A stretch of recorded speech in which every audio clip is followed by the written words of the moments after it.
Olá, você aí que gosta de séries, seja bem-vindo a esse canal. Nesse vídeo aqui a gente vai falar sobre o quarto episódio da 7ª temporada de Fear the Walking Dead. E aqui teve muita coisa legal pra gente poder conversar, então vamos lá conferir tudo que aconteceu em mais um episódio dessa temporada.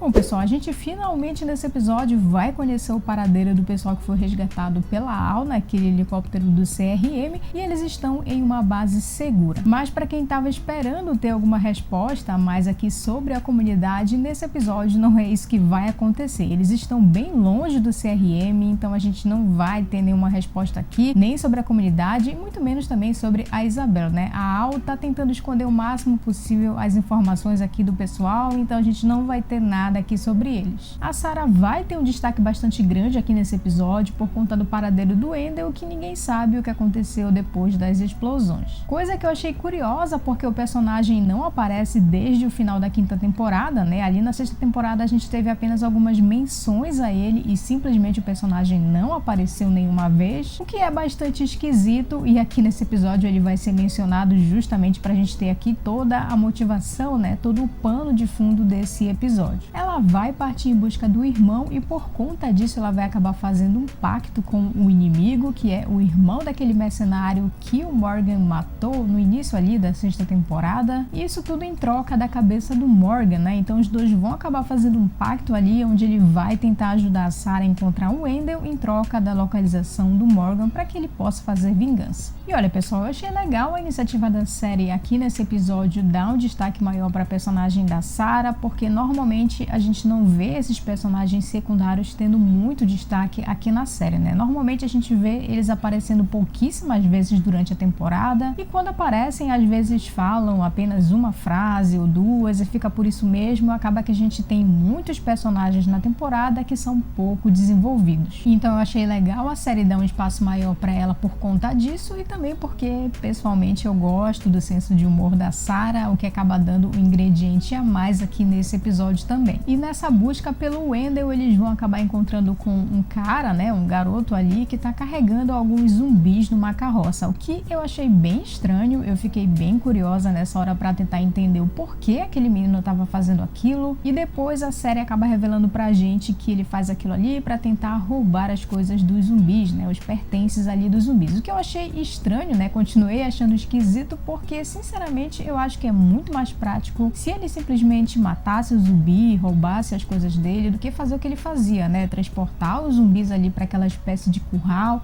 manter eles ali por todo aquele tempo. Eu achei tudo isso muito estranho, além de não ser nada prático também. Eu acho que é um gasto de energia a mais simplesmente para ele conseguir roubar os zumbis. E depois de supostamente ficar sabendo que o Wendell tinha morrido, no desespero total ali, a Sarah acabou provocando aquele acidente de carro ali dos dois. E pessoalmente eu achei essa cena bem irreal, porque a gente viu que eles caíram de uma altura e de uma velocidade considerável e ainda assim eles não sofreram nenhum arranhão, nenhum ferimento, absolutamente nada. E sinceramente, por mais que eles não tivessem morrido nesse acidente de carro, dava pra série ter feito uma cena mais realista, né? Com alguns ferimentos, algumas coisas um pouco mais superficiais, mas nem isso aconteceu. Então, poxa, a série poderia ter caprichado um pouquinho mais aí nessa cena. No final das contas, o Josie acaba percebendo que ele fez escolhas erradas, mas quem acaba pagando aí, né, com a vida por conta das escolhas dele foi o coitado do cachorro, né, o Rufus. E nessa hora que eles estavam ali, né, se lamentando por toda a situação ao redor daquela fogueira, eu tive uma sensação mista aqui sobre essa cena, onde eles estavam sem máscara nenhuma, sem nenhuma proteção ali naquele lugar. A primeira sensação foi do ponto de vista mais técnico e também mais estético sobre essa cena, e não só sobre essa cena, mas também sobre o que tem acontecido na série aqui nessa temporada, que é o fato de que em muitos momentos eles não estão usando máscara, não estão usando a proteção que seria adequada para a situação que eles estão passando, né, de extrema radiação. Eu já falei um pouco sobre isso em outros vídeos aqui no canal, mas eu quero falar sobre um outro ponto que eu acho que vai ser interessante também aqui. E sobre esse aspecto, eu entendo que se a série fizesse com que os personagens ficassem o episódio inteiro de máscara, a gente ia perder muito das expressões deles de atuação, né? Tudo que a gente ia ter seria a voz deles e talvez um pouco do olhar desconfiar dos personagens, o que ainda assim seria um pouco esquisito do ponto de vista estético e também do ponto de vista da atuação dos personagens. Isso sem falar que ficaria bastante difícil da gente conseguir definir quem é quem aí nas cenas, né? Então, sob esse ponto de vista, dá pra gente conseguir compreender o porquê que eles têm feito várias cenas aqui dos personagens se expondo bastante à radiação. Por outro lado, do ponto de vista do contexto do que tá acontecendo nessa temporada, né, de todo esse perigo radioativo que eles estão enfrentando, que é extremo, vendo que há uns minutos atrás nesse episódio eles estavam completamente preocupados ali com a exposição àquela ogiva danificada e logo depois disso eles estavam ali totalmente desprotegidos, como se nada tivesse acontecendo. Foi bem esquisito ver tudo isso aí na tela. Para mim isso passa uma ideia de inconsistência em relação aos efeitos da radiação e sem contar também que a gente acaba não levando tanto a sério assim esses perigos, né? Mas segura um pouco aí porque daqui a pouquinho eu vou voltar a falar sobre esse assunto também aqui no vídeo. No final de tudo eles vão parar ali na torre do Victor, né, para tentar descobrir se o Wendell está lá ou não. E essa história toda do Strange sobre o Wendell estar super bem ali sob os cuidados dele me deixa bastante desconfiada, porque afinal de contas a gente tá falando do Strange, né? E honestamente eu não sei ainda como é que o pessoal consegue acreditar nas coisas que ele fala, principalmente depois das coisas que aconteceram aqui na sexta temporada, né, que foram provas suficientes de que ele não é confiável, então não sei por que eles ainda acreditam nas coisas que ele diz. E olha, cada episódio que passa fica mais evidente que o Victor se comporta como uma criança mimada e eu já tô doida pra ver alguém aparecer, algum grupo pra tirar ele dessa pose aí de prepotência. Eu sei que não é o Morgan quem vai fazer isso, mas eu espero que seja uma outra pessoa ou um outro grupo que tire ele aí dessa pose besta dele, porque sinceramente já tá irritando bastante. E se você tem alguma teoria de como vai ser o fim dessa história toda aí sobre o Victor, fala aqui pra mim nos comentários, porque eu gosto de saber a opinião de vocês também.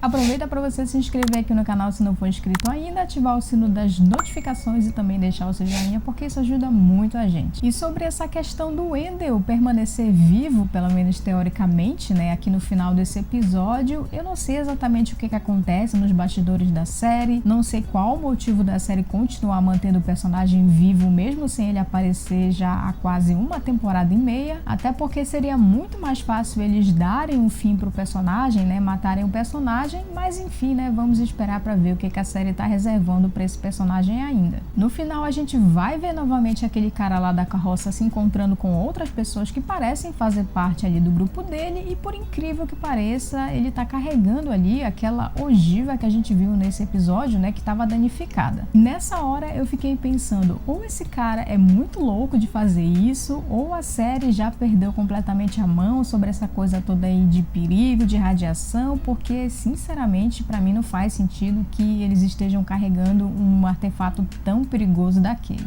O Josiah foi exposto à radiação assim como o resto de todos eles ali e o cara simplesmente só tomou um negocinho ali e tá tudo bem, parece que não foi nada demais. O outro transporta uma ogiva totalmente danificada, mas parece que isso não vai ter nenhum efeito ali sobre eles. E olha, apesar de entender esses malabarismos que a série precisa fazer, como por exemplo mostrar o rosto dos personagens, coisa que eu já comentei aqui, né, nesse vídeo, ainda assim fica bastante difícil a gente levar a sério todos esses perigos da radiação, porque afinal de contas a gente não consegue ver de maneira prática aqui na série nenhuma consequência, nenhum problema em relação a isso, a não ser que eles agora têm menos alimentos ainda. Praticamente as únicas consequências práticas que a gente viu aqui dessas explosões foram as pessoas que morreram imediatamente ali, como a Dakota, o Ted, e além deles a gente só viu aqui aquelas duas pessoas meio mutantes ali, né, naquele episódio 2 com o Morgan e a Grace se aventurando fora do submarino, mas fora eles a gente não viu mais nenhuma consequência aqui da radiação sobre os personagens e sobre mais ninguém aqui na série. Eu realmente esperava que a série pudesse explorar esse tema de uma maneira um pouco mais consistente e até mais realista também aqui nessa temporada, mas até o momento tá deixando um pouco a desejar em relação a isso. Mas voltando a falar sobre o pessoal aí das carroças com essa ogiva nuclear, fica bem claro aqui nesse ponto do episódio que eles vão ser um grupo novo que a gente vai ter que lidar daqui pra frente na temporada. Provavelmente eles vão ser os próximos vilões depois que toda essa coisa aí sobre o Victor acabar se resolvendo, resolvendo, mas eu confesso que eu não entendi muito bem qual é a proposta deles e muito menos qual é o objetivo deles aí com essa ogiva danificada. Apesar dessas inconsistências radioativas e também do acidente de carro ali que não foi muito bem feito aqui nesse episódio, eu acabei gostando dele bem mais que o episódio passado, principalmente de ter sido um episódio bem mais dinâmico e uma história mais interessante do que a do episódio passado, né, que foi ali o Ted tentando resolver as coisas do passado dele, que realmente não foi tão interessante assim. Então, galera, essas aqui são as minhas considerações sobre o episódio 4 da 7ª temporada de Fear the Walking Dead. Espero que tenham gostado do vídeo, a gente se vê numa próxima e até lá!